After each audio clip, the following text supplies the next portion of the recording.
Since the late 1930s, the characters of Marvel Comics have wowed and inspired generations of comics readers.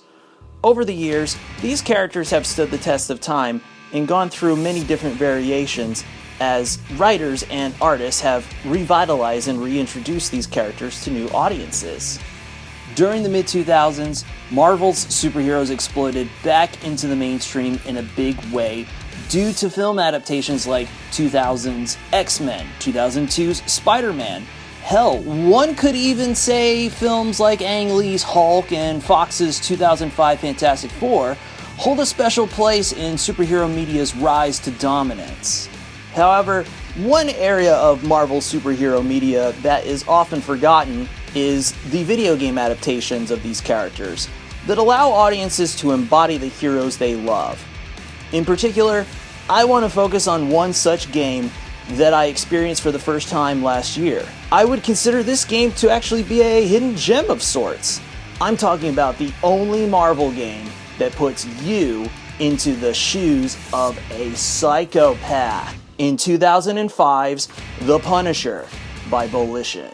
Originally intended to be a movie tie-in with the 2004 Thomas Jane Punisher film, 2005's Punisher game thankfully sidesteps the burden of being a game that is beholden to a mediocre film, and goes the route of being a loosely based sequel of that film, of sorts, that is more comic book inspired and comic book accurate.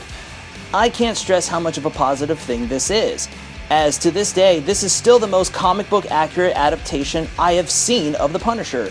Dry wit, unwaveringly violent morality and all. Thomas Jane absolutely nails this portrayal of the Punisher, more so than even his turn as the character in the 2004 film.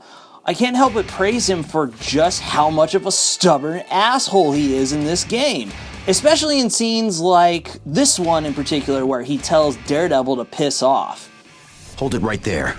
Anything my client has said without his attorney present is inadmissible. Mr. Castle, don't say another word. Too late, Murdoch. Go home. Mr. Castle, as your attorney, I don't need a lawyer. You're fired. Mr. Castle, this is very ill-advised. Objection noted and overruled.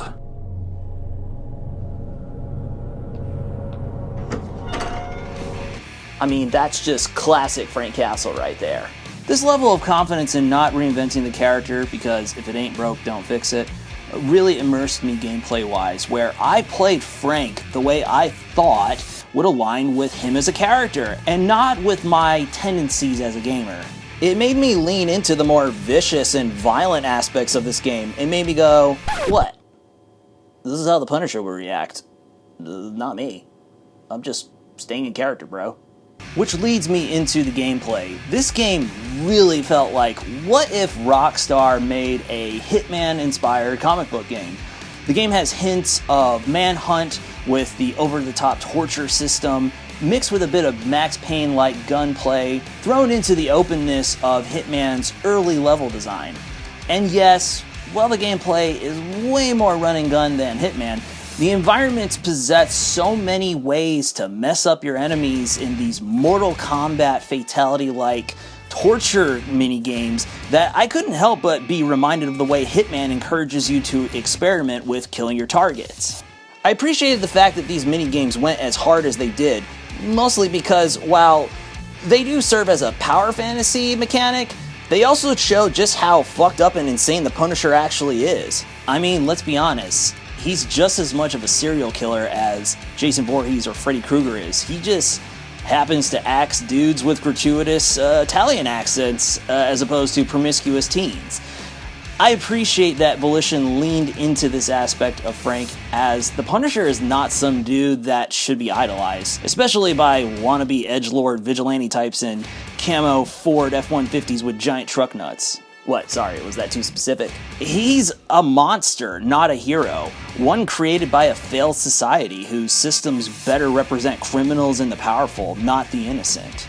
And this game fully leans into the idea of letting you step into the shoes of that monster. I enjoyed my time with this game immensely, and it made me yearn for a new adaptation of this character. I mean, come on, Marvel. give this property to a team like Saber Interactive who knows how to nail third-person action. Or better yet, maybe IO Interactive, so we can have a truly Hitman immersive sim-like Punisher experience. But what do you guys think? Have you played the Punisher from 2005? Let me know down in the comments below. Let me know if you had any memorable moments in this game, as I had a lot. Thank you so much for watching, and I'll see you guys next time. Bye now.